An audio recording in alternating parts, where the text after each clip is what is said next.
Hello and welcome, everyone. Welcome back, Isaac. It's episode 20. Episode 20 of our podcast. Who would have thought, back when we were just those young boys that started out on this adventure so very, very long ago, that we'd be sitting here, literally £0 richer, and a lot of that work and effort. I'm reminded of the quote from Flight of the Conchords, where we're just two guys that start at the bottom and with a lot of hard work continue along the bottom and then end up at the bottom. So here we are. How do you feel? 20 episodes. How do I feel? Well, first of all, I'm not sure it is 20 episodes. It's 20 numbered. It's 19 episodes. in a special. And that's just how we're going to do things now. That's 20. Yeah, it is. It is technically 20. But it's 20 episodes. You just said 19 plus I'm 1. going to call it number 19, though. So you're going to just have to deal with that. One sec. Welcome, everyone, to Nothing But Stuff. Isaac, we've made it. The big 19. The big 19, that important milestone. Things are pretty good. I'm Isaac Harwood. That's Lewis. This is Nothing But Stuff. Welcome to the warm, probably dry walls of our butt stuff. It's not lubed up yet. It's not lubed up yet. It's not moistened. No, that's what this podcast is for, isn't it? Pre-moistened. It's pre-moistening. So, Lewis, what have you done recently? That's right, it's recent stuff that we have done recently. This week. What? This week you should probably kick off with your recent stuff, I think. Because my recent stuff isn't really what I would describe as recent stuff. So we're going to do this old stuff joke again, are we? No. No. Okay, you got something else going on. That's fine. Just, surprise me on the night. That's what I really enjoy about this podcast. Not knowing what the fuck is going on. My recent stuff, I guess keep it nerdy. Been playing Starfield, the Bethesda, Fallout, Skyrim, Elder Scrolls people, new one. It came out just after Baldur's Gate, and just no one gives a shit because Baldur's Gate is too good. It's pretty good. It's better than I thought it would be. There's a lot of hate out there for it. There's so many loading screens. And it's like, have you ever played an Elder Scrolls? It's half loading screens. Elder Scrolls, it's half loading screens. And Baldur's Gate isn't any better with loading screens. There's a fair few. So the character creator is ridiculously in-depth. And I made myself, sort of, as best I could with the amount of commitment that I could really muster for it. I spent longer than I normally would, at least. So I made Dr. Harwood. He's overweight, balding, shocker. Scarily accurate. But I've got some alien nodules on my forehead, and he's a xenobiologist. But I'm role playing it as he's very angry with the system and academia, and he's gone rogue, doing his own experiments. I don't need no grants. And I'm horrifyingly accurate, and I'm pretty violent about it. So that's fun.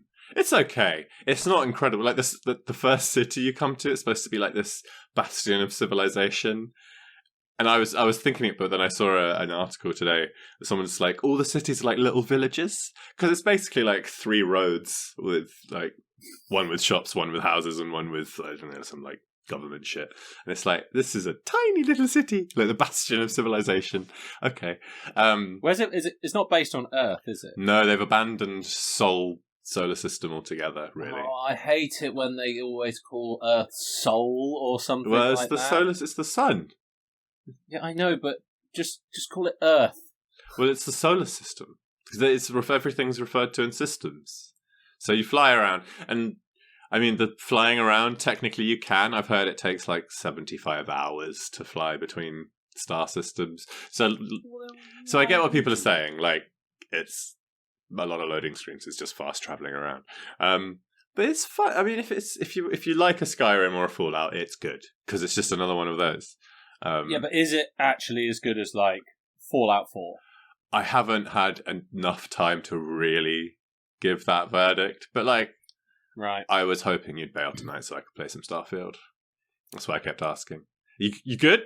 You good? We're playing tonight? We're doing it? We're recording? Oh, we can great. just stop now. Great. Thanks, everyone, for episode 19. We're gonna... A 5-minute special.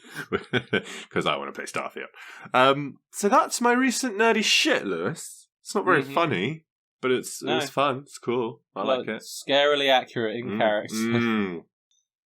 That's me. Well, Isaac, what I've been doing, not very much recently, more as currently, Isaac, as we are at the big 1-9, I decided to look into some podcasting facts, just to basically set the benchmark, see how well we've done. Oh, okay. Fine. I love some stats. I just wanted everyone out there to know how great we are. So, Isaac, let's start. One of the platforms we're on, I don't know whether they want to be associated with us, so I'm not even going to say who they are. But their emblem is a fruit. Yeah, okay. The emblem is a fruit. And did you know how many podcasts there are on Fruit Emblem Podcasts? In, like, every day? Or, like, in total? In total. Oh. I feel like I'm going to go stupidly high with, like, 6 million. So it's 2.5 million. Okay. But did you know how many of those are active? What does active count as? Active? It was basically, I think, it must have released an episode in 2023. Okay. That's considered active. Okay. Fine. How many are left?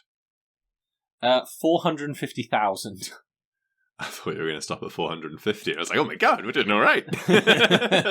No. Okay. But come on, that's a huge chunk. So basically, like 20% are active. There's more than 71 million episodes of podcasts on there, available in over 100 languages. There's a load of boring things. You're not talking about us. I don't give a shit about... No, but I just want you to know, of all of this information, right? I was reading this before as well. The number of podcasts that actually get to 10 episodes is incredibly low. So we're already in like the top percent for when we got to episode 10. Now the fact that we've got to 20, big 1-9. I don't have the precise numbers. The big 1-9. The fact that we've got to the big 1-9, I mean that means we've got to be in 40. Okay, here you go. 44% of podcasts have less than 3 episodes. Only 720,000 have more than 10. What is making noises? Only 100, and of those 720,000 which have more than 10 episodes, only 156,000 are releasing an episode weekly. So, Isaac, we are in rarefied air. We are basically masters of podcasting. Masters of podcasting. I think we should call ourselves the Masters of Butt Stuff. That's a and different rebrand. It's a different site. We could definitely sell those hoodies though. So I can kind of mirror your shit with your generic podcast shit with our actual personal shit, our actual butt stuff shit. As of right now, we have 634 plays. Well, we're coming up on a year. It's okay. That's not bad. That's 2 a day. It's pretty good. Average 19 plays per episode. We've had 17 unique listeners in the last 7 days, and we have only a total of 39 followers. So I think that those numbers need to go up because we've got loads of listeners, but people who aren't actually following. So basically, for every episode that we release, we get 2 followers. That is going to take us a while to get to 1 million followers. Yeah, no, that's not going to happen. But we have had like a really nice surge recently. It's like consistently having over 10 listens a day in the last week. It's quite nice. And nice. Thanks, everyone. Bastards. No, thank you, I guess. Obviously, first episode... everyone being nice to us, we got 93 plays. That was pretty nice. That was a really good start. That quickly, it's all downhill from there, quickly dropped down to 53. So half the people were like, fuck this, because that released at the same time. Yeah, but those people are weak. And then weirdly, number 11, which was Exposition Dumping, that's the June 1982 one, which was I'd say one of the drier episodes. That's the next one down at 48 plays. And then maybe because did that culminate with like a June advert for the new film or something? So we just popped up accidentally? Potentially. That has happened with like nothing boob stuff. Isaac, what's our worst episode? Our worst episode? It doesn't actually oh yeah, hold on. It does show. What, the least amount of plays? Yes. Number 5, Limitless. I liked that one with Yoda and Aunt May fighting. That was a good 25 plays. Same for nothing boob stuff on here, actually. And Let's Get Schnell. Oh no, that's only at 25. Oh, they haven't heard your beautiful song. Oh shit, no, here we go. Various butt questions. Number 16. That's a very low 18 plays. Various butt questions was talking about Baldur's Gate. How dare everyone not listen to Fuckers. Our amazing information on that. The fight between Wolverine and Bond, the movie Tremors, and the toughest Marvel quiz. Ah, I thought that was a fun one. Fuck those people. I think we need to get better at tagging things. We just need to tag Marvel, X-Men, things like that. I'm really bad at Kevin Bacon? Shit. Kevin Bacon. Bacon in general. That'll get the listeners. Yeah, but that's how you get the kids these days. Also, like TikTok. That's how you get the kids these days. Yeah. That's how you get the kids. Yeah. Lewis, kids. I think I've had enough stats stuff for now. But thank you for the kind of... I like a little bit of analytics. It's all right, we're doing okay. We're doing okay. The people need to know that we could be doing better, so they can tell their friends and be like, God, this shit is so fucking good. It makes me cum when I listen, and that will just get everyone here. Because wouldn't you want to listen to something that makes you cum? Whoa. Depends where. Isaac, that's true.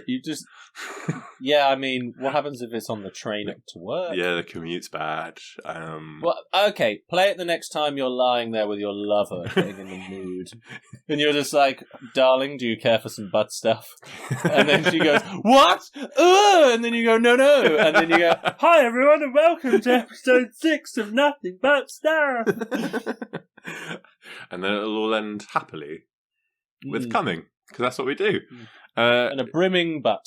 So with that fantastic segue, I actually had some feedback about our reading stuff segment that popped up last episode. Who's it from? The good thing about...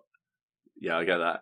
A couple of people. A good thing about being out of recordings is when we release, we can actually react to the feedback. So it was she who should not be named. And Jess, who's actually had a shout out here already. Do you mean bitch face? That's mean. We shouldn't be that I mean. love her, really. She gave us some shit though, didn't she? Where did she give us some shit? And it was a group chat. She commented on our Instagram. Oh, she said she was. She said that she was our number one fan, and we said that we don't need her. And if she tried to get all cocky, then we just block her. Because she tried to correct us. That's what it was. She tried to fucking correct us. Yeah, we want engagement, but also just only positive things that agree with everything that we say. And the funny thing is, she was super right, completely correct. But fuck you.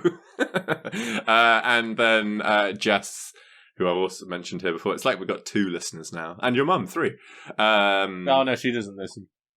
No, Becca, I mean, she's always there in the background, lurking and listening. So, she counts as well. I was half expecting her head to just come up over the edge of the table. So, we've got some good feedback on the reading stuff, right? So, I found another one. Isaac, why don't you quickly define for the people that haven't heard what reading stuff was, what reading stuff is? Because some people just fucking flick around, right? What are they doing? Listening to the wrong fucking episodes, not in order. Reading stuff is a new seggy coming to you from Isaac Harwood, where I'm just going to read something. How fucking great is that? Last time we did... What did you do last time? Last time we did Hogwarts School of Miracles and something else lame. Basically Christian Harry Potter. It was pretty funny. FanFiction. And fiction, yeah. This time... Actually, quick point on that. Can we call it fan fiction if you're completely changing it? Because you're not a fan of it, so you're trying to change it. That's true. Hatred fiction. Hate fiction. And anti-fan fiction. That's a good point, Lewis. That's a contemplate stuff right in there. See, we're getting so natural at this. Contemplate stuff. You'll figure the subject matter of this fan fiction very quickly. They've given the main character a strange name, and so just bear with a little bit. Oh, also, I'm going to do some voices. If they come across as racist, get fucked. If they come across as racist, just remember, no one cares. Get fucked. So I'm going to start. Oh, please come out with the most racist voice. No, and it's not going to start with the racist. You'll know exactly why very quickly. I'm not very good at one of these accents as well.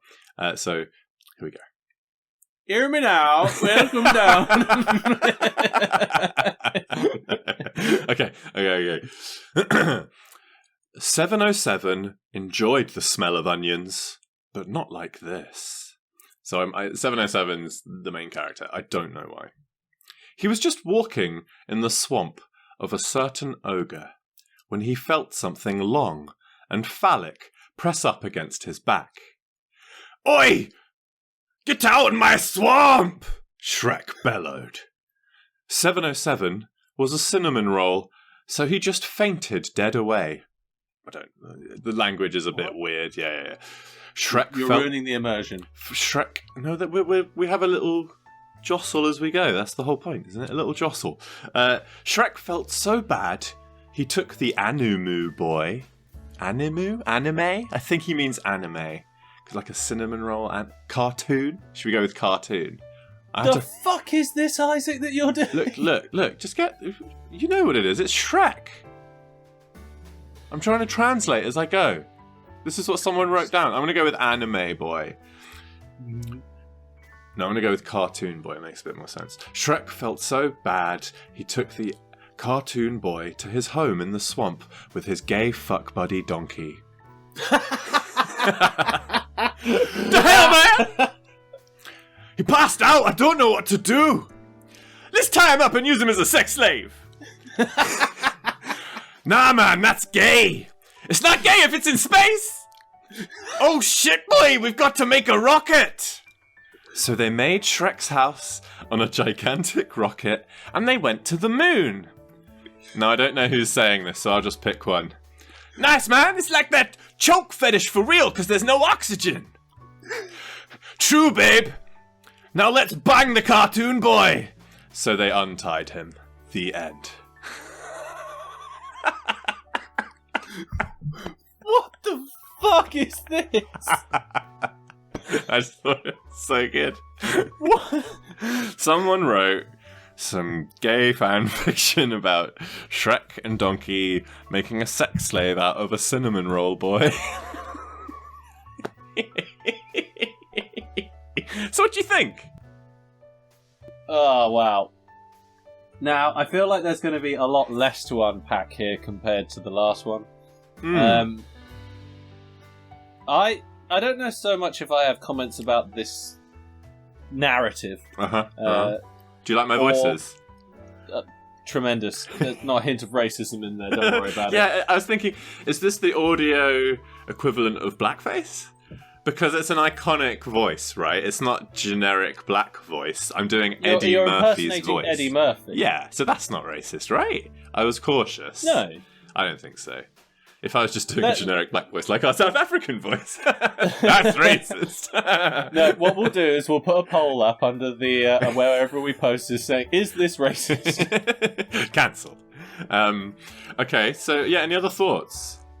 Yeah, my main thought is, I hope whoever wrote this is behind bars. Okay. It's not gay if it's in space! There's no gayness in space. There's no gayness in space. Correct me if I'm wrong. There was a line in there. Shall we tie him up and use him as our sex slave? Pretty much verbatim, yeah. Yeah. Yeah. That's Donkey's immediate reaction to seeing a passed out creature, I guess. I mean, he's a horny boy. It's kind of in character. Is he? Well, he fucks a dragon. Yeah, well, the dragon... He's not on that dragon. When he meets the dragon, he's not keen on the dragon. Okay. He almost gets... I think he's bullied into it. He does get a little bullied. Yeah. I think he's in an abusive relationship. She doesn't hear the word no, because I'm pretty sure he shouts no. I can't know, that would be a bit much. He runs away. Literally, he screams and runs away and terrorizes. But it is a dragon, to be fair. A sexy fucking anime dragon. Isaac, there was no consent. Rape is rape. No, that's true. Let's get off of this topic, because there is an epilogue. I've been waiting. So I honestly don't know why or how this is in. This is the same article, same person, and afterwards it says "End of chapter 1!" ! So I finished my reading with "So they untied him," leaving it as a kind of fade to black. We kind of figured that, but then it says with an asterisk. So I don't know if this means is actually a warning or it's like an action kind of. What's it called? Lexicon. So, asterisks. Warning, bang bangs are gonna smoop your loopy looper. Yep. Warning, okay. Bang bangs I'm warned. Are gonna smoop your loopy looper. My loopy looper. Dick was a hard-working man. He always did his job, and sometimes it was hard. Really hard. Winky face. Dick was a very strange individual. He had an elongated body and 2 stumpy round legs. He wore a special brand of shoe called Testicles, and he always used a special hair gel. Wait. He's telling a story about a penis. Isaac, we hop into this in and out. He wore a special brand of shoes called Testicles. With a capital T, yes. So... Yeah, and he always used a special hair gel known as semen. People would jump on him a lot, but he didn't get a swelled head over it. He would just keep on coming and wouldn't stop coming until he hit the ground running. He doesn't understand why he is alive. Sometimes he thinks back to when he was a little boy. Those were his golden days. He wouldn't have to worry.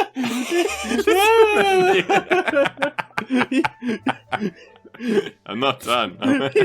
He doesn't understand why he's alive. Okay. Let me get through it.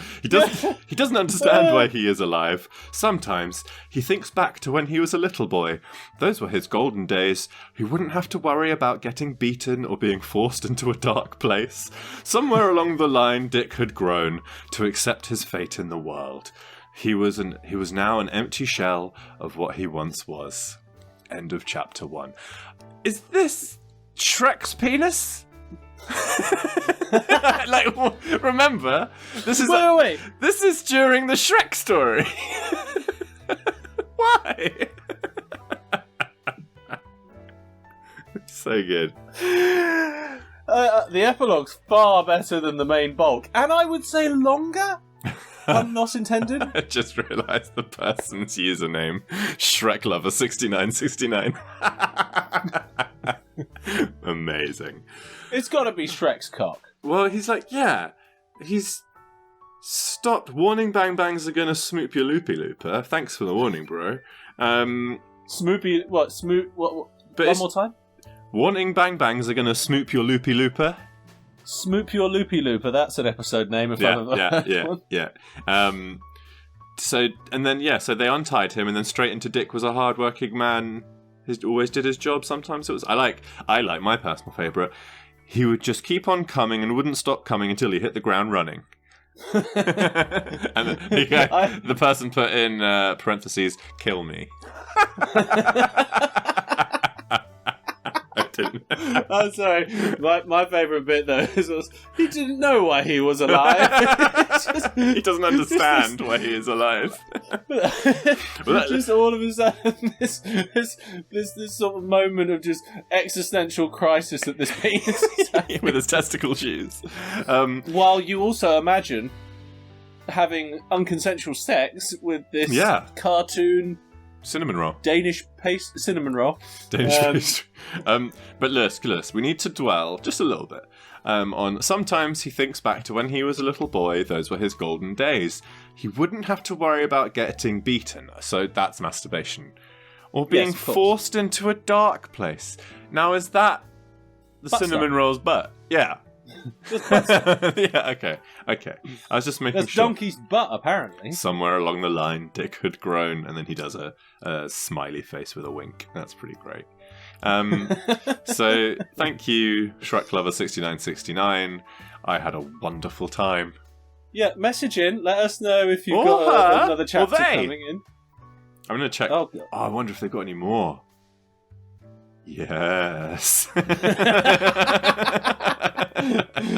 Your viewers, you can't see it at home, but the biggest smile and raised eyebrow just broke out over Isaac's face then when he went, yes. It doesn't look fun. It's not nearly as fun. It's Death Note. Do you know Death Note? They're like anime. I don't care.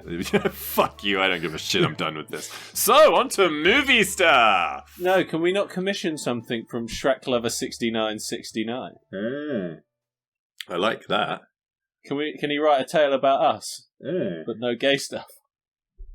I like that they've gone from, like, I guess, serious Death Note fan fiction to just this horrible atrocity. It's like a mushroom trip. Don't worry, I'll link it in the line notes, everyone. You can have a little I'm not read. sure we are allowed to do that. Yeah, I've been linking everything. No, but as in, like, morally. Allowed. Okay. Movie stuff! Movie stuff. Lewis, this was your movie. Why don't you take us for a wee spin? Sure, Isaac, this week, if you could have been bothered to have paid attention, what you would have done is watched 2022's action/war film known as Sisu. Sisu. Now, Sisu! Sisu. Now, this film, in my opinion, was a film of about 1.5 hours. Let's leave our opinions to the very end, although mine will be made quite apparent throughout by me going, "Oh, do you remember this fucking cool bit?"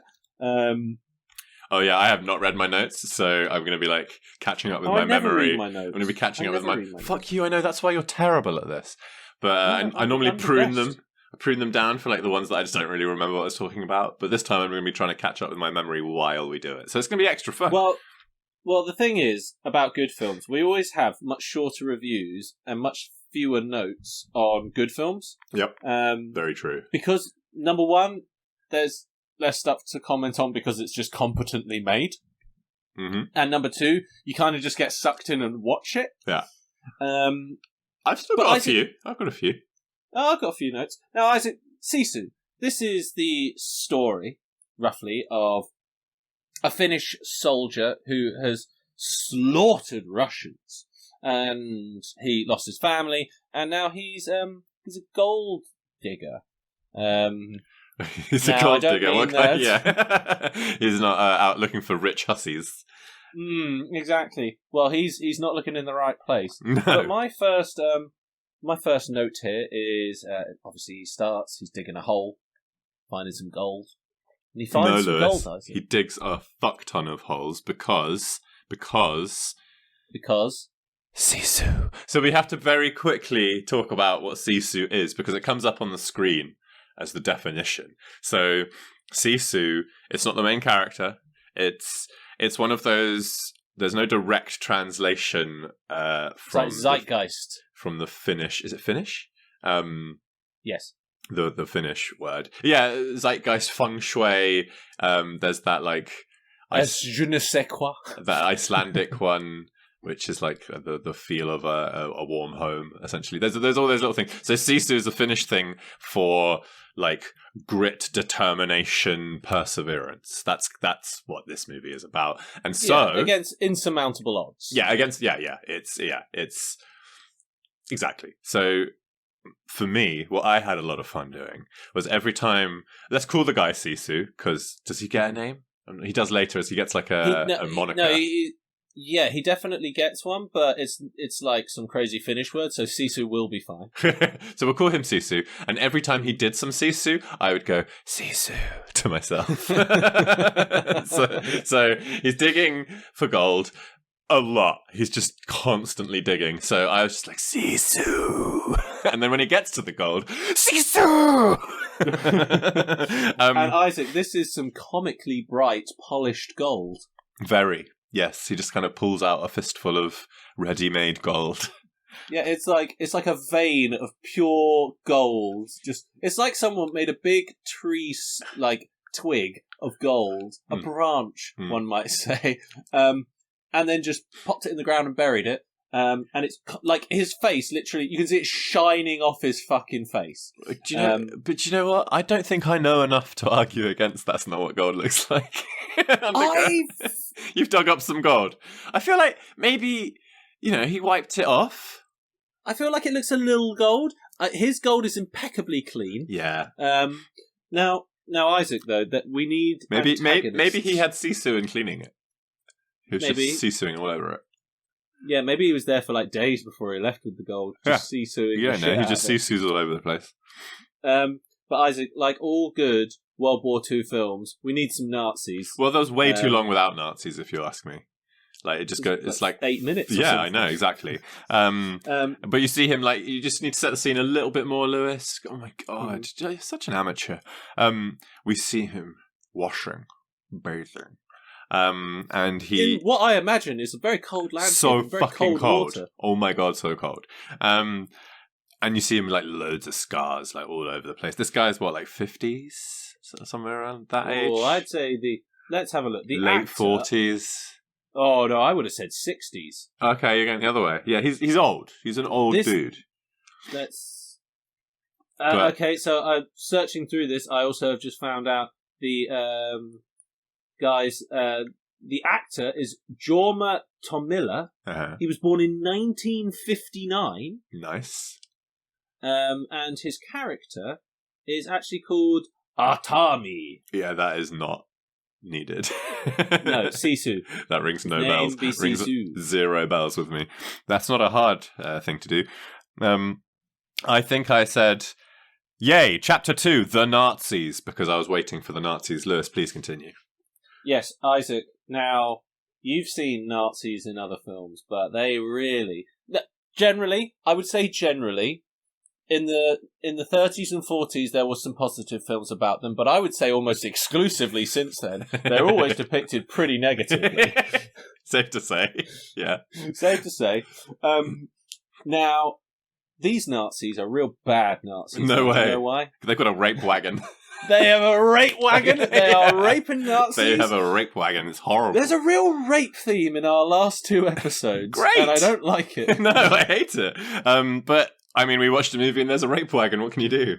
My note here is raping Nazis as if these guys couldn't get any worse. But they, Isaac, but they can, because you know what they try and do next? In pure John Wick fashion, they try and kill his dog. They try and kill his dog, right? I was they shot his dog! I'm glad you mentioned John Wick, because I did want to say at some point, maybe at the end, that this is, and I have always enjoyed a John Wick movie. But there have been John Wick movies before John Wick. It's any action hero, really. But it's I don't know. They've leaned more on the singular force action hero of one guy who's like a washed up. There's a John Wick. There's Nobody with the guy from Better Call Saul and Breaking Bad. Yeah. And then there's this. There's loads of this kind of trope, but it's fun. And you know they're going to make it, and they're awesome. They have the competence. I think it's on Writing Excuses. They got these sliders of every character has a slider, right? It's competence, empathy, and knowledge, I think. And his competence is just off the fucking scale. So he's Sisu. He's Sisu, exactly. He's Sisu, and he do a Sisu. All the Sisu. And what is great about him as well is in this film, very much like John Wick, he's either doing something incredibly badass, or people are talking about him doing other things which are incredibly badass. And then there's maybe 15 minutes of film around that. Mm-hmm. Everything else is just those two things. Yep. So we have, the chapter 2, the Nazis. We get some deep metal synth music to accompany the rape wagon. We see someone coming out of the rape wagon doing his trousers up. We get the idea, right? So just in case there was... Do you know what his name is? What's his name? Wolf. Rapey Wolf. Not Rapey Wolf, just Wolf. Just in case. I mean, we can refer to him as Rapey Wolf if you want. Okay. And so what? Sisu's got it's like a Jack Russell-y kind of dog that's with him all the time. I don't know what he's feeding it. Wasn't it Jack Russell? It's like a little terrier. It looks more like a terrier than a Jack Russell. He's not credited on IMDb. Jack Russells are terriers, you fucking moron. Sisu dog. Sisu dog. He's not credited. What the fuck? What is the dog in Sisu? It's a Bedlington Terrier. Okay, Bedlington. Well, sure, whatever. Little fucking dog. Wait, it says he has a horse and a dog, a Bedlington Terrier. Bizarrely, in brackets, the campest, least macho dog I can think of apart from a poodle. Okay, pretty subjective, throwing buddy. Shade at throwing shade at the dog for no reason. No reason. Fuck it's you. It's a nice looking dog. It's a friendly dog. Doesn't eat a lot. I forgot he had a horse. So the Nazi. We'll get onto that. The other scene setting that needs to be said is this is the end of the war, and the Finnish troops are driving the Nazis out of Finland. And the Nazis are adopting what they call a scorched earth policy. So basically they burn everything behind them so nothing can survive. Destroy, rape, burn, kill as they go, as they flee. So the whole film is basically based on a road. So Sisu's found his gold. He needs to take his gold somewhere. That's the entire kind of story device you need. And the Nazis are going the other way. So what do you think? Hold on. What do you think happens when scorched earth? We have decided these are very bad Nazis, as Nazis go. When they see an old man with a lump of gold on his own out in the wilderness, I mean, we can assume. It sounds like you have something to interject with. 2 points. Now, I'll make my counterpoint to your point there, because the first Nazis that he finds, they just nod him on. Yeah. The main Nazis. Yeah. They're just like, you know what, old timer, see ya. Have a nice little horse ride home. It's the second group of Nazis that he meets, which attack him. Well, they tell him to get off his horse and force him onto the ground, and they're going to execute him. And this is when Sisu Sisus. He begins to Sisu after Sisuing with the gold. Yes, because they find his gold, and then he just swivels around, knife straight through the skull, sideways, killing the first one, then slaughters the rest. But then the other Nazis hear the gunfire, and they're just like, that doesn't sound so hot, let's go check it out. So they chase after him. But Isaac, you know me. Dude, I'm a man I wish I who did. enjoys history. I'm a man who enjoys facts. Okay. Now, facts, yeah. I can't let this go, because one of the things that we see in the column, now there's the rape van. Rape van, yeah, okay, it's changing, but sure. there's the lorry which has the troops on it. There's also a tank. Isaac. There is a tank. But this is no German tank. They're in Isaac. Finland, okay, but carry on. This is a Russian T-55 tank, not produced until 1948. Oh. Now, I want people out there to know that I saw that tank and I went, no. That isn't a fucking German tank, thank you very much. And I searched it, and I found that it is a Russian T-55, not produced until post-war era. Now, I understand why they did it, because you know what? There's not a lot of working World War II era German tanks knocking about, especially ones that they can film with. But it's bullshit, and I saw it. Fuck you. Fair enough, Lewis. But then Isaac, have a little bit of respect for that. Yeah. Now, after this, though, Sisu, after he Sisus tiny bit all over the German. Yeah, he does a Sisu. He's making his way away, and the tank is sort of chasing after him. It sort of gets into sort of range, fires a shot at him, so he's bolting off into the distance. Now, horse. Isaac, what does he accidentally come across? What does he accidentally come across? A minefield. It's a minefield, Isaac, yes. And this fucking horse eats it. Oh, yeah, I said, oh, sad face, horsey. Yeah, horsey. His horse indeed. gets split open basically. It gets wrecked. Yeah, absolutely wrecked. But guess who else gets wrecked? Nazis, and that's great. So what happens here is the explosion from the horse kicks up loads of dust. So it's like a kind of fog cloud, smoke cloud, whatever it is, you can't see.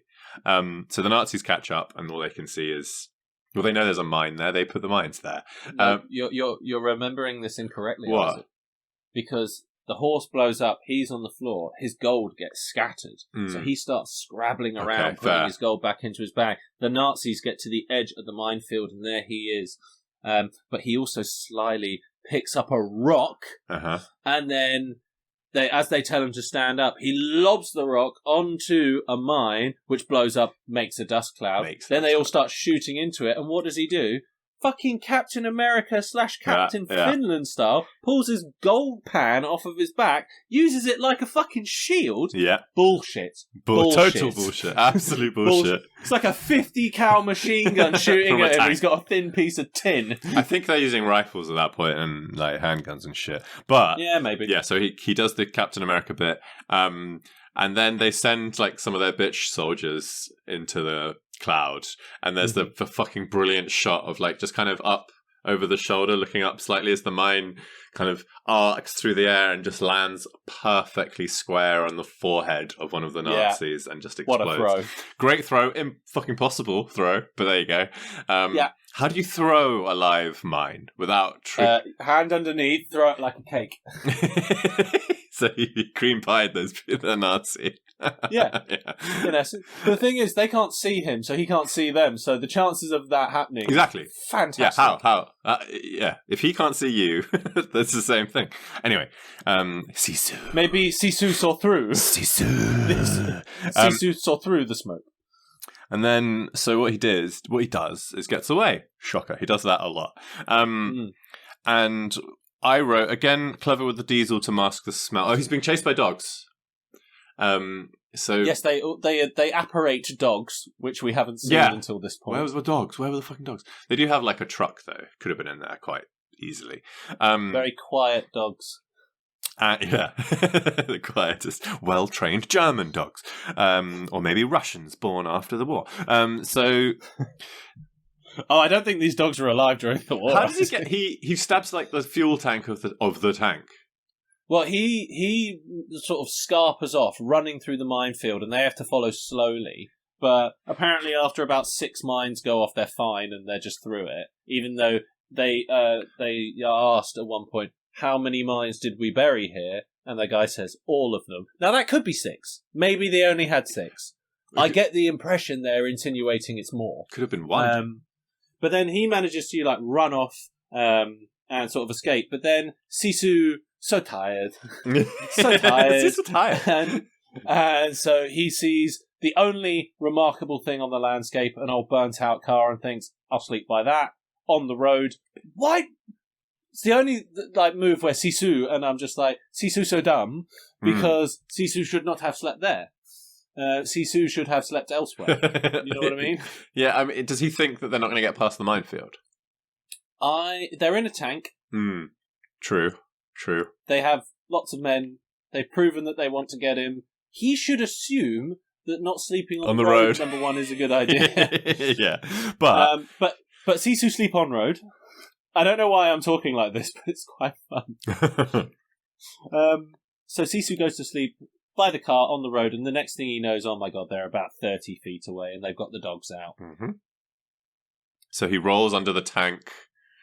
Not under the tank, under the lorry. And you can't roll under a tank from the side. That's true. That's very true. You die. Goes under the truck, knifes through the gas tank, and there's just like spills diesel everywhere. And so the horses lose his scent. The dogs lose his scent. Imagine sniffer horses. That'd be fun. That'd be amazing. And really fast trackers. And then so as soon as he's like hanging on, I was like, holy shit, how's Sisu going to get out of this one? And then, really helpfully, I said, well, fuck, that's pretty hardcore of you. No idea what I'm referring to. Probably the bits where because the people behind the truck see the diesel coming out, and they're like, "Gasolina!" Yeah.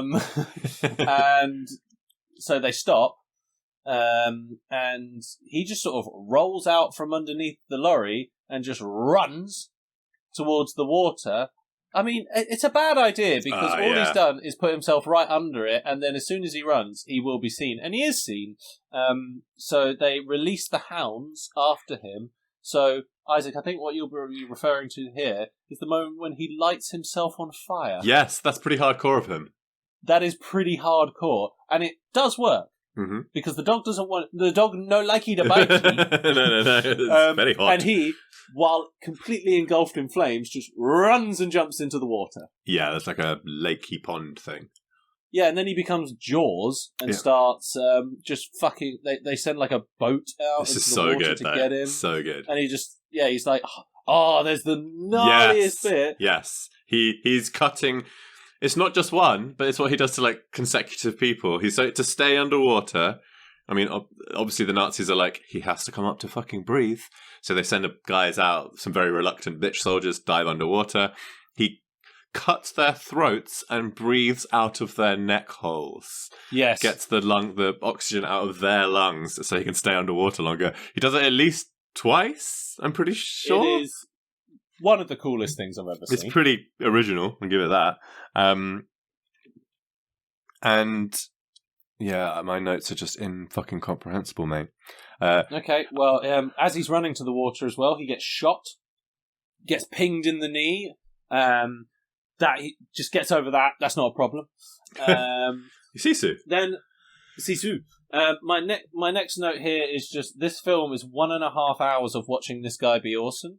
Yeah. Because he sort of gets to the other side of the water, manages to escape, gets to, I believe, his town that he's returning to. It's engulfed in flames. Yeah.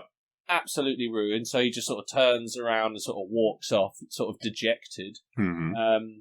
Gets himself to a petrol station where he sort of sits down for a rest. But Isaac, what do? They got his dog. They got his dog. There's also the plane arrives. That's after this bit. Okay, I don't remember what happened with the dog.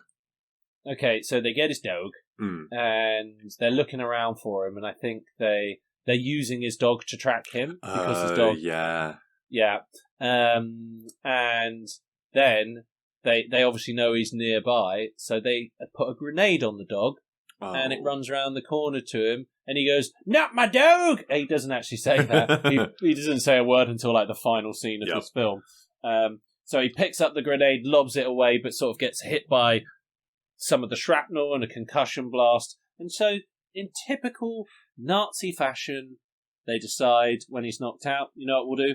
We're going to hang him. Yep. They hang him from a lamppost. Yes. And to save himself, there's like a jagged spike sticking out of it, which he impales his leg on, so to put weight on it. Yeah, he jabs himself on the... He's fucking Sisu, mate. He Sisu's on the lamppost. He Sisu's on the road. He Sisu's wherever Sisu wants to Sisu. He Sisu's all the Sisu day.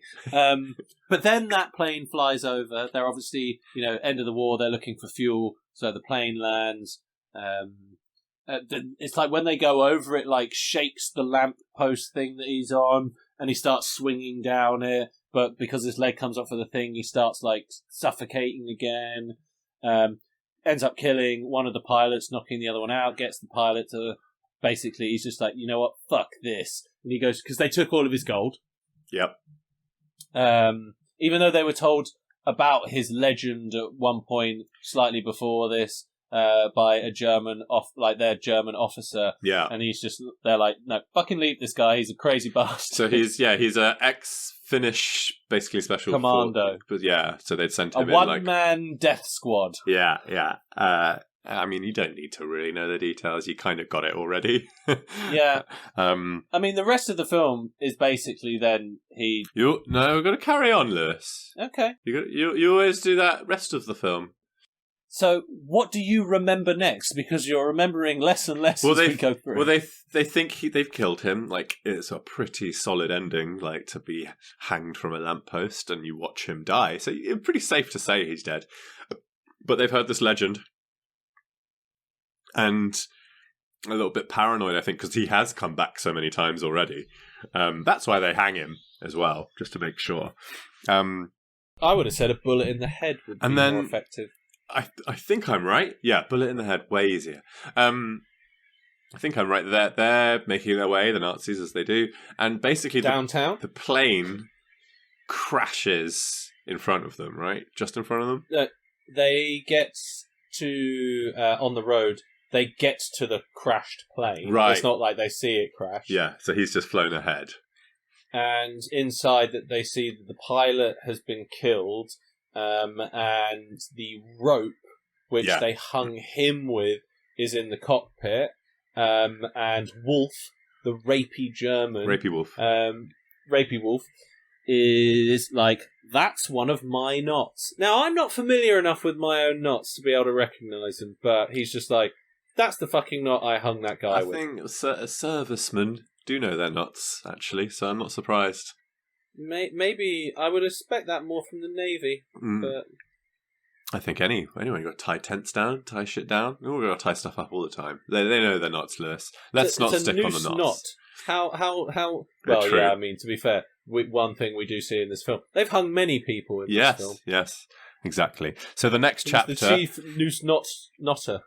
They do this film with the kind of big text coming up on the screen with the chapter names. This one is all capitals, kill them all, which is very Tarantino of them. Very Tarantino, I thought.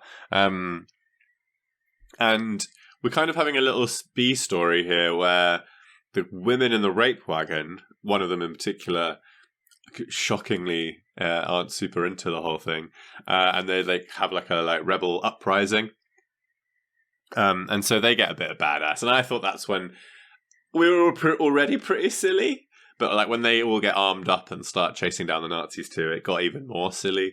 But that's because Sisu arms them. Yeah. Sisu helps them help themselves to help him.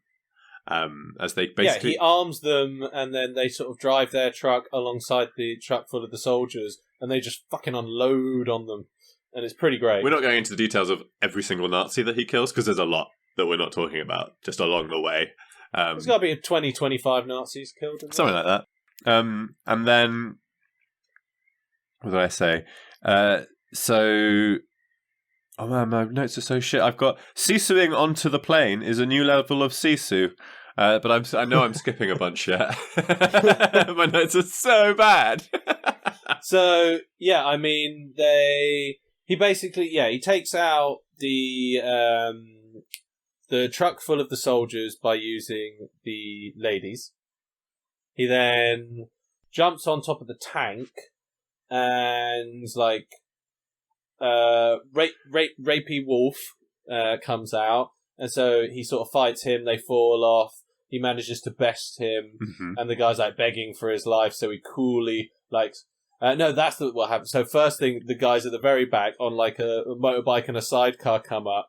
They've got guns. They've got a mounted machine gun on the front of this thing. They both got weapons on them, and he just stands there and points a fucking pickaxe at them. And they run away. And they just literally get up and they go, no, thank you. And they just leg it. You would, but yeah.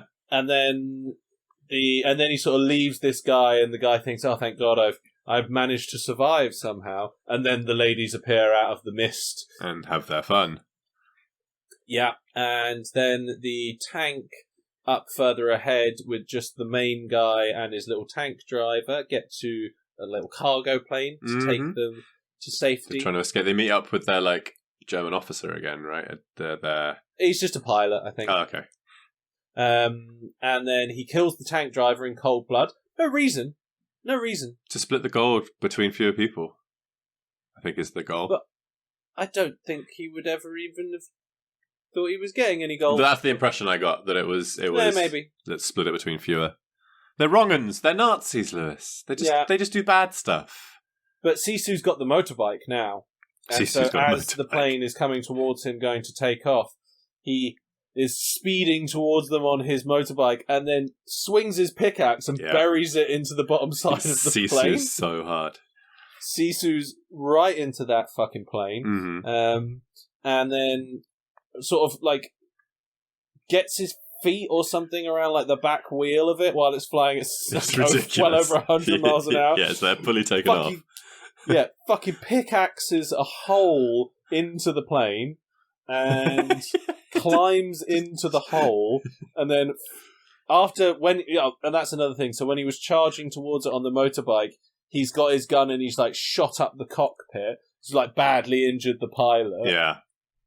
So then he just fights with the main guy who we haven't even talked about, because he's just the guy sending all the bitch soldiers to die basically throughout the film. Yeah, but basically. But then he's losing. Yes. But this guy is it's one of the like lines that parachuter. A paratrooper would have that they're attached to. So it's got like a clip on the end, and it's a long cord sort of thing. And he's like whipping Sisu. Whip you! I ain't no more Sisu for you. And the guy. See, that was racist. Yes, and but there's a big bomb. There's a big bomb, Isaac, on the plane. Shocker! Yeah, another. There's one bomb, just to have just a bomb. One bomb. And so he tries to whip Sisu one more time, but Sisu goes, "No, one more Sisu for you." Yeah, and quickly attaches the clip onto the bomb, pulls open the bomb release, and the German gets pulled out of the floor with the bomb. And it's a really cool, classic one man getting killed by a big bomb. I swear I've literally seen that exact scene in another film. So many films, yeah. Drop them out on the big bomb. I wrote, come on, the plane crash though. Like, nah, you can't just strap in and Sisu out of it. Oh, but wait. Because he's on a plane with no pilot. Yeah, because the pilot dies. And I've just said here, don't know why he doesn't try to glide the plane in, just smacks into the ground at 300 miles an hour. Yeah, no control whatsoever. Guess what? Sisu's the fuck out of it again. So he's still alive. Because it's like a swamp, it turns out. It's like marshland. Mm. Because literally, there's like no sight of the plane. The plane hits in like incredibly fast. There's no like big explosion or anything. It just sort of goes just into the ground. I thought it was like a really bad sort of CGI or edit or something, but it must be, because then when he pulls himself out, it's like liquid mud and all this. Yeah, he's all fucked up. And he's just he's just holding onto those 2 bags of gold still. Maybe that's the justification of how he survived that plane crash. Because, slightly moist mud is different. Yeah, but unless it went down, if that plane stopped in 50 meters from the speed it was going to absolute zero, that would fucking kill you. Your spine would just come out. Exactly. And he just smacks into the ground at, genuinely, must be about 300 miles an hour. Yeah. If not faster. But Sisu. Yeah, exactly. So let's wrap this with him getting to town, village, whatever, who cares. The bank is where he's gone to. Yes. He puts down one lump of gold and then pours out all the gold. And his only dialogue, I do have a note for this, his only dialogue in the whole movie was... Oh my god, do you have the subtitles? Because I literally... You didn't know? My last note is, I have no idea what this guy said right at the end, but I wish I knew. I googled it, I'm pretty sure, actually. I'm thinking now, because we watched the same film. It's, give me bills and big ones. Give me bills and big ones. It's not even a good line. He doesn't see through the line at all. I'll admit, I expected more from the final line of this. Maybe, not knowing, I was expecting something really cool. Maybe in Finnish it's cooler, but give me bills and big ones. And I wrote, dude just wanted that cheddar. Because that's all he wanted, which is basic and almost like taking the piss out of itself. Like, it's pointless. Like, the whole thing was pointless. He just wants some money. There is no story. Yes. Who cares? I thought. He just wanted to get paid. Yeah, fair enough. To be fair, you don't hunt gold for the love of it. You do it for the money. Yeah, obviously. Yeah, fair. Nice. Now, Isaac, Mm. we must ask ourselves the important questions. Now, personally, I'd say this film was sloppy. I thought it was great. It's not a tale to last all time, but it is a fun. Because an hour and a half film these days feels short, especially when it moves at a clip and it's well made and all this sort of thing. I thought this film was great. I recommend it to everyone. Go fucking watch Sisu. It was sloppy with Nazi blood, and is there anything sloppier? So no, I really enjoyed it. I was pleasantly surprised. Similarly to Nobody, actually, I really liked Nobody with the guy from Better Call Saul. Yeah, it wasn't bad. It was fun. I think this was better. This was better. Like, so some of the kills were just brilliant. So many of the kills, you're just like, ooh.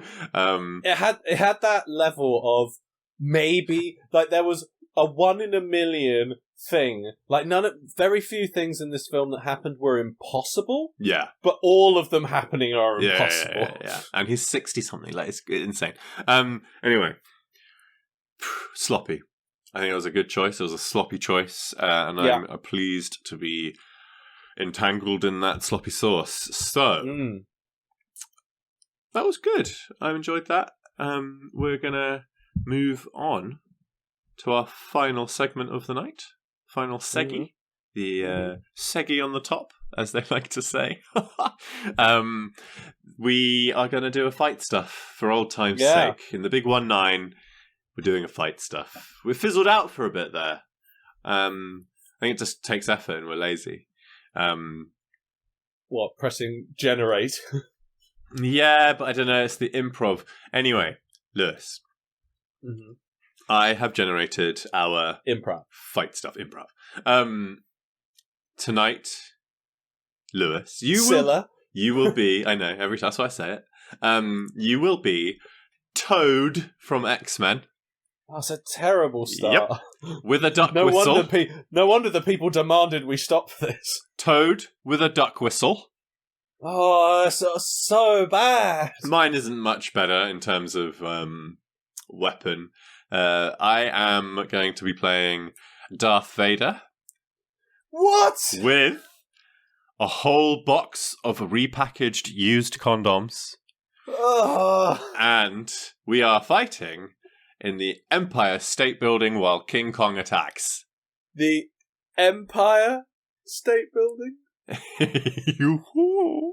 I get it. Lewis. I've never had such a bad character and item combo. These are your inputs on the list. Toad with a duck whistle. The fuck? Well, it'll be a short fucking seggy then, won't it, Lewis? I hope so. Shit. We've got to drag it out a little bit, I'm afraid. Well, I got a 1. I got course a 5. Yeah. So Toad starts with the disadvantage. Toad gets cut in half. The end. He gets floated into the air.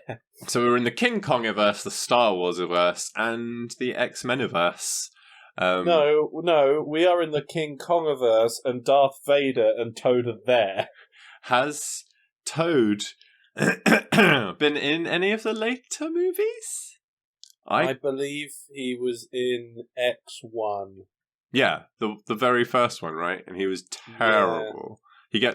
He does nothing and then gets electrocuted by Storm, and that's the end. And she says an awful line. Yes. Do you know what happens when a toad is struck by lightning?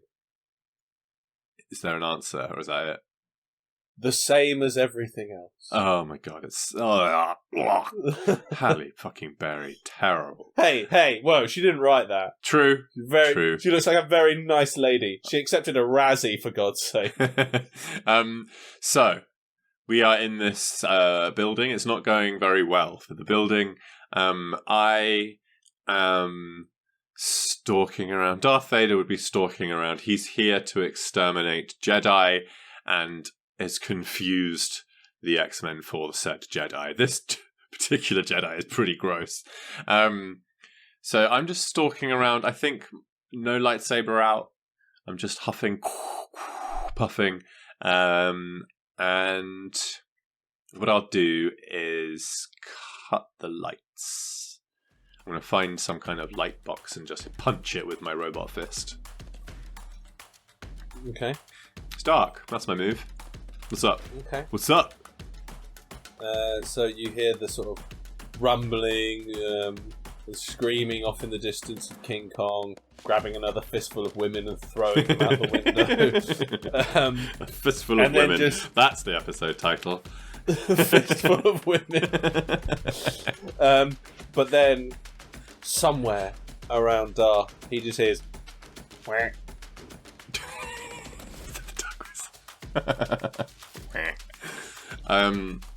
Okay. That's when you hear the as the red light radiates through this. I mean, what is in the Empire State? It's just an office block. I'm just picturing an office. Like an open plan office thing. And I'm just stalking each cubicle, looking in each one.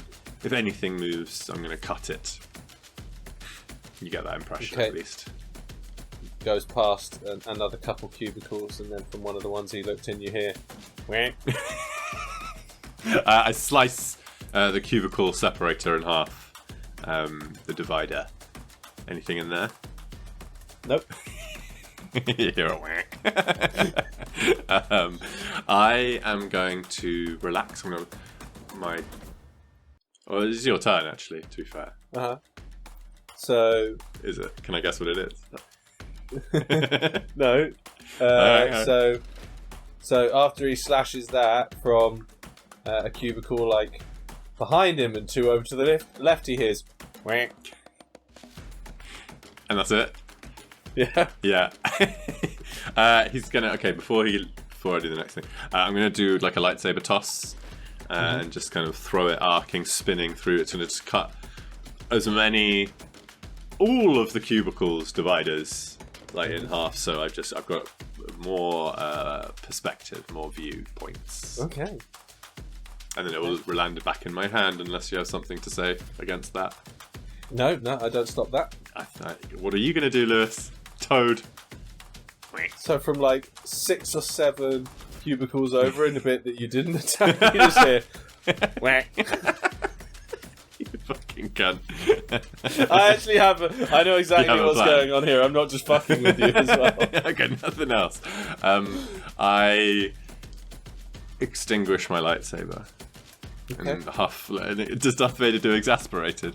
I don't think he can sigh. No, he can't. And I think he just kind of bows his head slightly. And he's going to feel the Force a little bit. And just, I think he's not electrocuting stuff. I know Toad hates that. But there's like Force lightning kind of crackling on the peripheries as he's going to try and like lift everything in the room off the floor. Darth Vader can't use Force lightning, thank you very much. Because of his suit, you're right. That's what this is. This is a discussion. So, exactly. You're right. It was only for aesthetic purposes anyway. He's lifting everything off the floor. That's his move. Nothing happens. What the fuck is Toad? Well, things lift off the floor. Yeah, but I mean, like, he's pushing through it. He's moving things. He could probably feel Toad's presence. Mm-hmm. So he's doing fucking that, Lewis. Okay. Well, what I will let you know is because this time, from about 3 different directions at once, he hears a whack. But once he actually starts using the Force, he realises Toad isn't on the floor. He's not in this. No, he's in the recessed ceiling. Oh, you cheeky cunt! Yeah. So he looks up. Does he look up? Where does he look up? Because with the Force, you can't be like the fucker's right there. No. The Force gives you a sense of he's in the area. I think the look up is more for the audience that Darth Vader has figured it out. Like he's looking up at the ceiling, like just having a chill one. Mm-hmm. So I think this is probably my move, isn't it? Because you quacked and kind of gave yourself away. Yeah. I already have a grasp of all the office objects. I'm going to launch everything upwards like shrapnel. you hear as a bunch of stuff hits the ceiling. Loads of the recessed ceiling falls down, and up there was Toad with a load of different phones, and he's been calling different phones in different cubicles, just get on the intercom. That's really good. And he falls down and goes, and then tongue straight out, zipping over towards Darth Vader, attaching to the lightsaber, wrapping around it, pulling it away. Oh, okay, at the handle. Interesting. Yeah. Darth Vader, I don't think would react much to that. It's just been taken. Fine. I think this is so powerful. It's like, how can I drag this out without? It's Professor X versus Pikachu again. Do what Darth Vader would do. Yeah. This isn't about how do we make it entertaining, Isaac. Well, this is about both. facts. It's a bit of both. I've done that. I did the quacks. I feel like, I mean, he could What was your item? Well, I'm getting there. Could he I was going to say, because you have to use that, otherwise Yeah. you automatically lose. I know. I think as Toad has pulled it all the way back, Darth Vader he could just pick Toad up with the Force. He could just do anything. I think what he would do. So Toad is just, has he got it in his mouth, the lightsaber? His tongue's come back. He's got the lightsaber in his hand. He hasn't ignited it. He hasn't ignited it. Okay. I would ignite the lightsaber and just give it a moment. Like with the Force, ignite the lightsaber from distance. Mm-hmm. Now what? I want you to take a step. Toad quickly puts his hand in his pocket, pulls out the duck whistle and goes whack, and then sort of leaps to the side behind a pile of rubble. And at the same time, he's just going to have lobbed the lightsaber back at Darth Vader. He has no idea that this guy has the Force. Okay, so if he's lobbed it back, he'll Force boomerang it back into Darth Vader's hand. And I think he's going to... He's kind of toying with Toad. He feels no threat. You hear frantic dialing behind.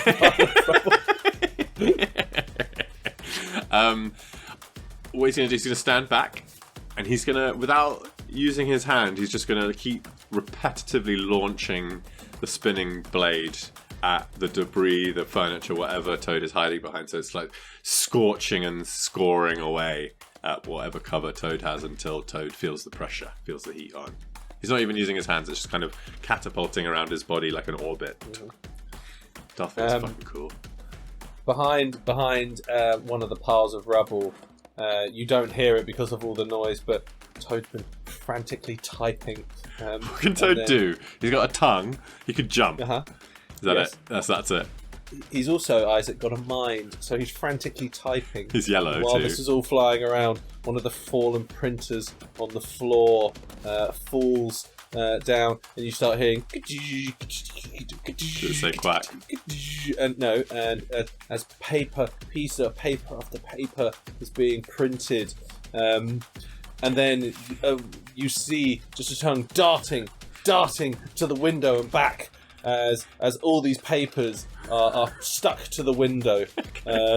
Making a poster. He's making a poster. Yes, but you can't see because it's facing the outside of the building. The image or whatever he's put on the paper is like a SOS kind of thing. Okay. Obviously not SOS. Okay, but I can see the paper. Yes. Okay, I'm done. I catch my lightsaber. I just part the debris. Just Moses part it to find Toad on the other side, I imagine, still. And Whack. I am going to force choke you and try and drag you towards me. So the hand classically goes to the throat. He darts his tongue out at something, trying to hold on to it, stretching his tongue real long. But then, Isaac, what happens? King Kong. Oh my god, what happens? That's the fist of King Kong smashing through, trying to grab the pictures of the naked ladies that he's just printed off. He's got to get a fistful as it goes through, and he's just putting his hand in. He's not, I'm going to say grabbing Darth Vader, but he's just sort of, he can't really see in, but he's just sort of smashing his hand through, and Toad is hoping to create enough of a distraction to get away.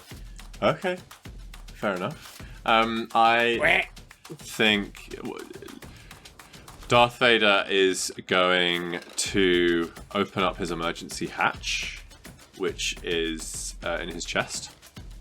The big square panel on his chest. The emergency hatch. It's an emergency hatch. That's where from a whole package of repackaged used condoms, a whole box of repackaged used condoms will spew, lubricating the area, and allowing Darth Vader to slip through the greasy fingers of King Kong and land on the floor. Covered in cum. Covered in cum, but free. And looking for Toad. Where's Toad? Where's he got to? Scrabbling away through a slick floor of cum, I guess. He scrabbles a lot, that's true. Very much keeping his tongue in his mouth now. I am going to lift him up by his foot, just with my hand, and kind of bring him up to my level and wait for him to use his tongue. So I've got the hand like way above, the foot way above, and his head is coming up level to my mask, my helmet, and I'm waiting for that tongue to come out. I mean, Toad is pretty terrified because the last couple moments are the only, until he saw the debris get parted. Then he really realised this guy had the Force, and now he's being held upside down. So I think he's just going to timidly just blow his whistle. And say, "Please don't hurt me, sir." Reach into his mouth. I'm sorry. Pull out his tongue and let him gasp his last breaths on the floor as I go and take on this other big fucking Jedi, King Kong. He's next. I mean, I think it would have been, quite frankly, insulting if Darth Vader had not won this. Yeah. I was just like, how do going to drag it out a little bit. I like the pictures of the ladies. King Kong loves ladies. So that was fun. Okay. So I win. I mean, it was a rough one for Toad. A hollow victory. Toad. What a terrible X-Man. Well, he's not an X-Man, is he? With a duck whistle. Give him a 50 cal or something. Repackaged condoms, Lewis. That was definitely an entry from you. So that was the last fight stuff of season 1. Oh my god, everyone! What's that? I know. Oh my god! The big 1-9 end up on a high. The 1-9 plus 1. Everyone else always does 18 episodes in a Christmas special and then episode 19 and then ends a season? What? Great pattern. Yeah, everyone, we're taking a break because I'm about to go on holiday and then I'm moving house. It just makes sense. Instead of me texting Lewis every hour and a half, like, have you done the edit? Where's the edit? Instagram post. We recording? And Lewis just one word answering at best. I decided, fuck you, to have a season break. We're gonna have a little step back. We're gonna devise some new seggies, I think. We're still going to be active on social media, though. By that I mean simply Instagram. So we might put a poll up or two. We might get some people to suggest some movies or some characters. I was thinking releasing some outtakes here and there, just little sound bits. Just the bits which were too racist to put in the episode. And I think we're going to do some kind of giveaways when we return. Like, kind of, Isaac's giving away a child. First person to comment on this gets a free t-shirt or something. Or, you could take the youngest, he's still impressionable, or the oldest is better trained. So, one of those, I don't care. Both. But I will make it known now that she who shall not be named is not allowed to win any prizes and will be completely disregarded from all polls. Disregarded. Just no one pay attention. We know. I mean, I can't do it, Liz. She's like our biggest fan. We love you. She. It's hard to say. She who should not be named. She should not be named. We'll call her Sisu. I did it at the same time. Sisu is now going to be referred to as that annoying thing that won't bugger off. So mean to our one fan. That's funny. Yes, so just pay attention, basically. Just follow Instagram, have a look. Pay attention. Oh. See what we're saying. Give some interaction. Maybe you'll get something nice out of it. We'll be back in like a couple months, or maybe the summer. I don't know. We're not going to do a couple months. I don't know. Well, you're shit, so I do know. It's going to be the summer. I don't know. Maybe. You don't know anything. But just remember, guys, we're still in the top 1% of most successful podcasts ever, simply by longevity. By default. That's how I like to win everything. Hey, if I was like in the top 1% of like maybe the richest people on the planet, actually, probably statistically, I don't know, but we can't, probably in top 5? A lot of the world is quite poor. Yeah, very sad. That's really grim. Thanks, Lewis. Yeah. So we're not going to be announcing a new movie, because we'll do that at some point when we feel like it. Sisu, Return of Sisu, but way worse. And I think it's going to be exciting, Lewis. I think it's going to be really exciting. I'm going to get really We're going to come back. The production is going to be the exact same levels. Exact same, which I think is pretty good relatively. Hey, maybe. Sometimes. Yeah, so that's last time was shit. We're going to plan maybe like a guest for one episode. Oh, yeah, definitely. Someone like who's got a moderate to okay following on a social media platform. No, we're just using them. Well, hopefully, yeah, fingers crossed. Yeah. Can I literally piggyback them if I meet them? I mean, that is entirely the plan. Instead of metaphorically piggybacking, which is what we're going to do. So hopefully we can do that, and maybe, I don't know, get like a podcast pet. Like Blue Peter had a dog. We'll get 10 dogs.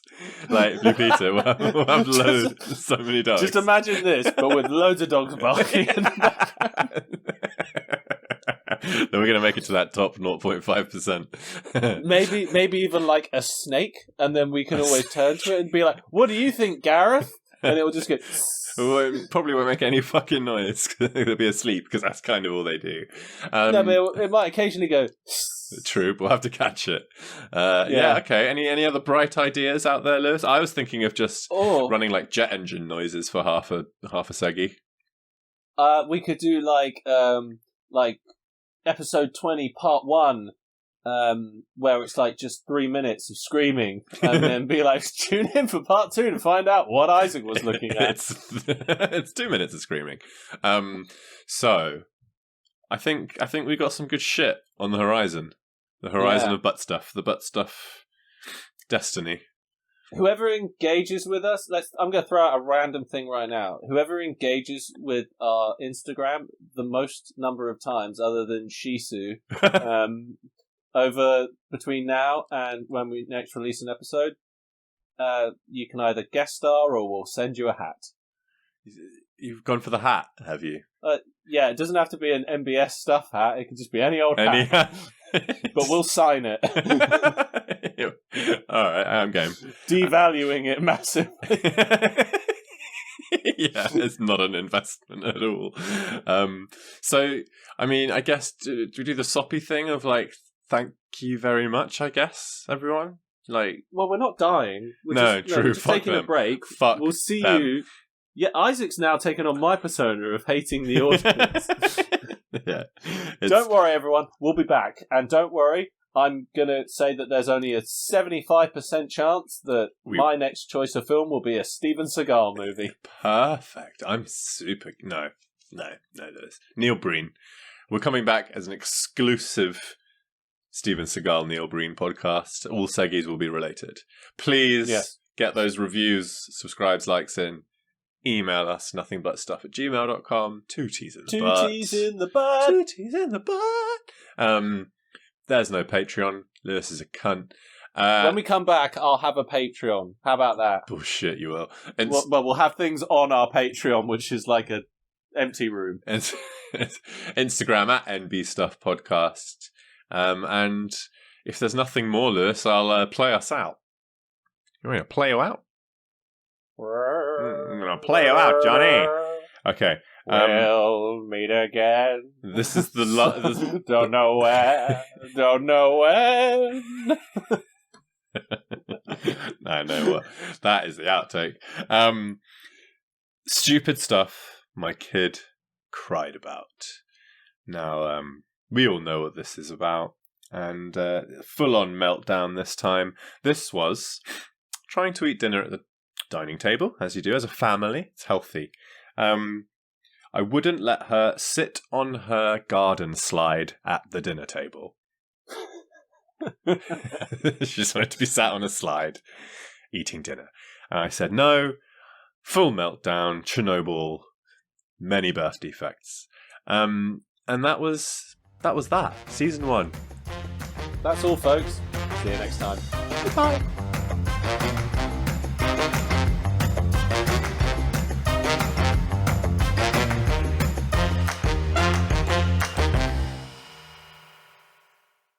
My favourite is my 3-year-old, nearly 4-year-old, creeping down in the morning. She's so fucking quiet. And if I'm like up and like a bit earlier, getting ready for work or something, I'll just turn around and she'll be like huddled somewhere, staring at me like a gargoyle. Just eyes. Fucking terrifying. So like the toilet's like by the front door, and I was just like 5:45 in the fucking morning. I was exhausted, just come out from doing a massive shit, and washing my hands. It was noisy, so I absolutely didn't hear anything. Dark in the house. I opened the door, a little crack of light from behind me, and she's like on the stairs, but just her fingers and face and like hanging around the corner, and I'm like, holy shit. And she's like, hi daddy, and like completely innocent. Morning, daddy. I'm hungry. Morning, princess. Bring me food. And